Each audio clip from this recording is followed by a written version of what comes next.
Hello friends, कैसे हैं आप सभी फ्रेंड्स। फ्री ऑनलाइन सिलाई कोर्स के अंदर आज हमारी पहली क्लास है और पहली क्लास में हम बेसिकली इंट्रोडक्शन ही करेंगे कि हमें कौन से टूल्स चाहिए होते हैं सिलाई के लिए और उनका यूज किस तरीके से करेंगे।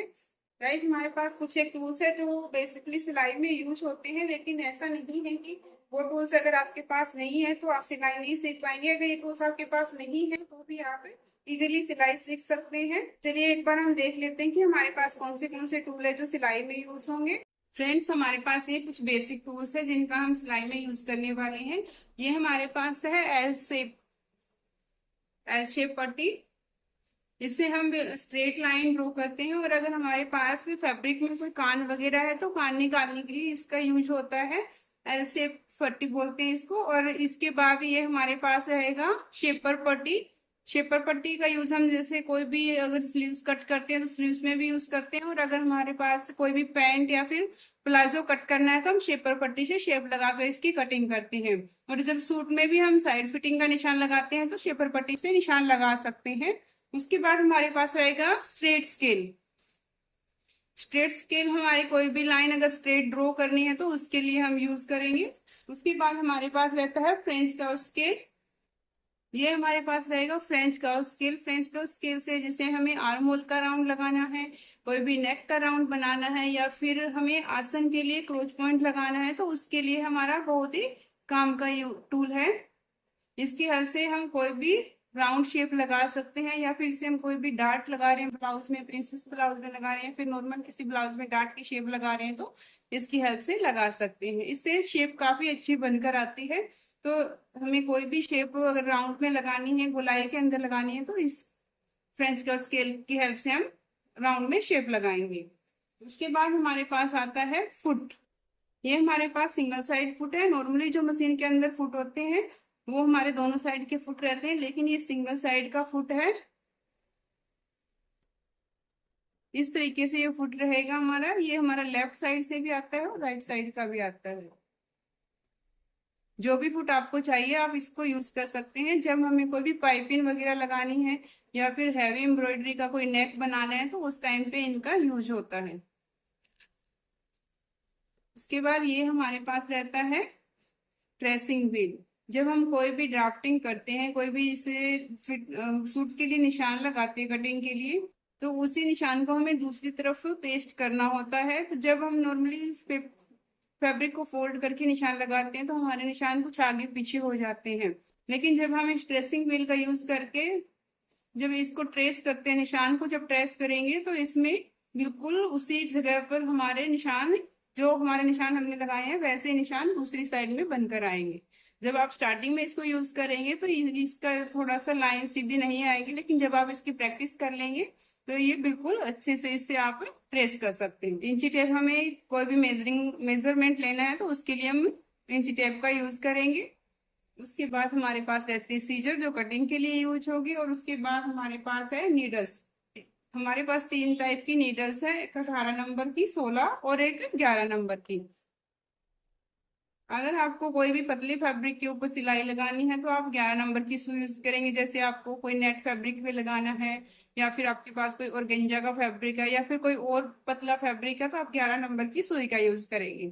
अगर आपके पास नॉर्मली कॉटन के फैब्रिक है या उसमें आप 16 नंबर की सिलाई लगाएंगे। ये लगभग सभी फैब्रिक के ऊपर चल जाती है।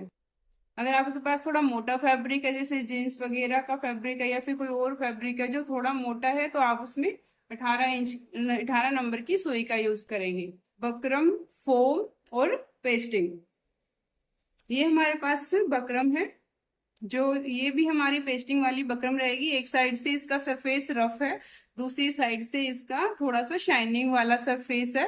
अगर आप देख पा रहे हैं तो थोड़ा शाइनिंग वाला है। इसको हम पेस्ट करके फैब्रिक के ऊपर यूज करते हैं। जो शाइनिंग वाली साइड है उसको हमें फैब्रिक के ऊपर रखना होता है, और दूसरी साइड से प्रेस लगाएंगे तो ये फैब्रिक के साथ अच्छे से चिपक जाएगी। इसका यूज हम नेक बनाने के लिए करते हैं। जैसे कोई भी नेक बनाते हैं, या फिर कोई कटवर्क का डिजाइन बना रहे हैं, या फिर इसको कुछ लोग मोरी वगैरह में भी यूज कर लेते हैं। अगर कोई कॉलर वगैरह बना रहे हैं तो उसमें भी इसका यूज कर लेते हैं। ये एक दो बार वॉश होने के बाद थोड़ा उखड़ा उखड़ा सा हो जाता है, जिससे हमारे डिजाइन की शेप फिनिशिंग है वो खराब हो जाती है, तो इसका यूज हम कम करते हैं। ये हमारा रहता है पेस्टिंग पेपर। इसको हम पेस्टिंग पेपर भी कहते हैं या फिर इसको फ्यूज पेपर भी कहते हैं। इसके अंदर भी ऐसे ही एक साइड से रफ सरफेस रहेगा और एक साइड से इसमें थोड़ा सा डॉट डॉट रहेगा शाइनिंग वाला। अगर ध्यान से अगर इसको देखते हैं तो इसमें महसूस कर सकते हैं हम कि इसमें इस टाइप से शाइनिंग वाले डॉट डॉट से और दूसरी साइड से रफ सरफेस है। जो शाइनिंग वाले डॉट है वो हम फैब्रिक की तरफ रखते हैं और इसमें भी प्रेस करके इसको चिपका लेते हैं। उसके बाद हमारे पास ये रहता है फोम। ये काफी मोटी फोम है। इसका यूज हम सलवार की पोंछे बनाने में यूज करते हैं। इससे सलवार के मोरी के अंदर काफी अच्छे से फिनिशिंग आती है, सिलाई भी काफी अच्छे से लग जाती है, तो इसका मोरी बनाने के लिए हम यूज करते हैं। मैंने एक छोटा सा फ्यूज पेपर का पीस लिया है जिसको हम पेस्ट करके दिखाएंगे कि इसको हमें पेस्ट किस तरीके से करना है। इसके लिए हमें एक फैब्रिक का पीस ले लिया है और उसके ऊपर हमें डॉटेड वाली साइड से बिछाना है। ये हमारी डॉट वाली साइड है और ये हमारी खुरदरी वाली साइड है। तो इस डॉट वाली साइड को हम इसके ऊपर इस तरीके से रख देंगे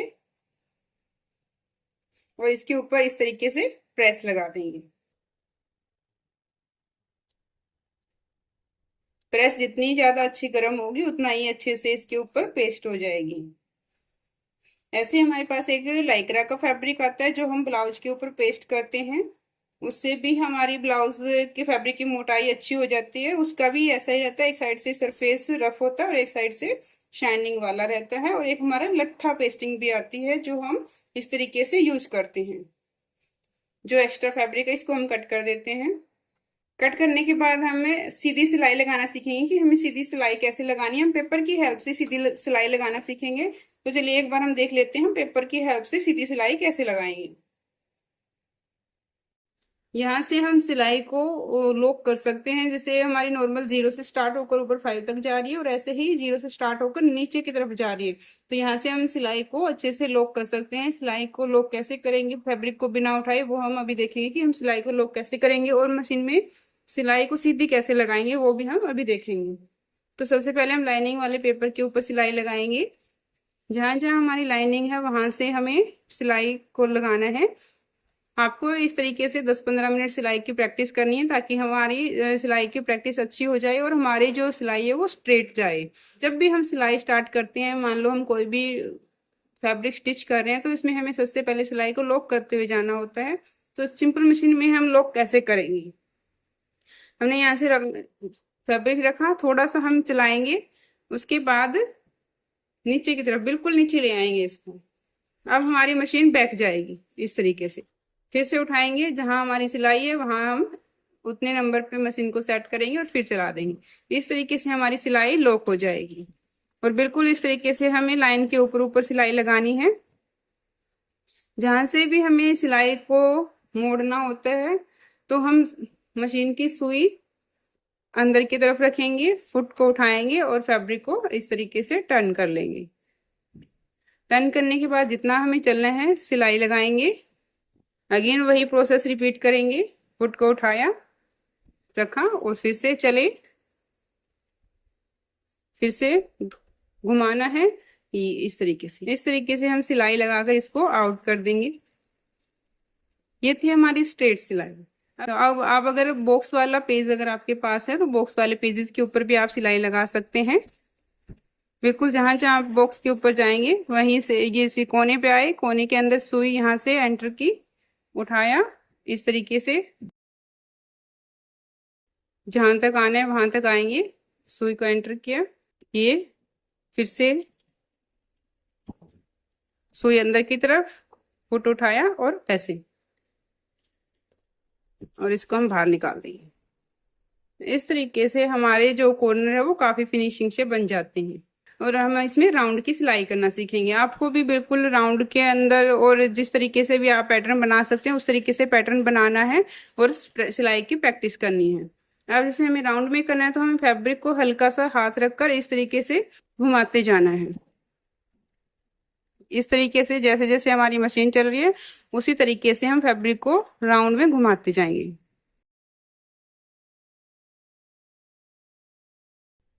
फिर से वहीं से हम इसको टर्न कर लेंगे।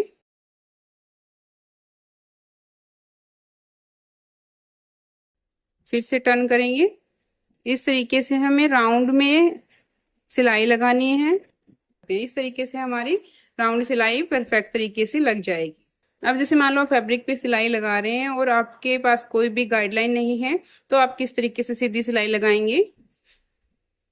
जब भी हम सिलाई लगाते हैं हमें नीडल की तरफ नहीं देखना कि नीडल हमारी कहाँ जा रही है, जो हमारा फैब्रिक बाहर की तरफ होता है उसको देखना होता है कि फैब्रिक हमारा कितना बाहर जा रहा है।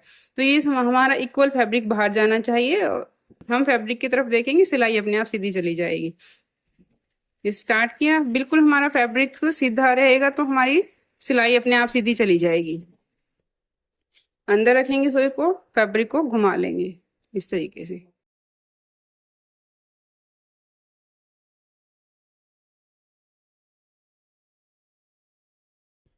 इस तरीके से हमें सिलाई की प्रैक्टिस कर।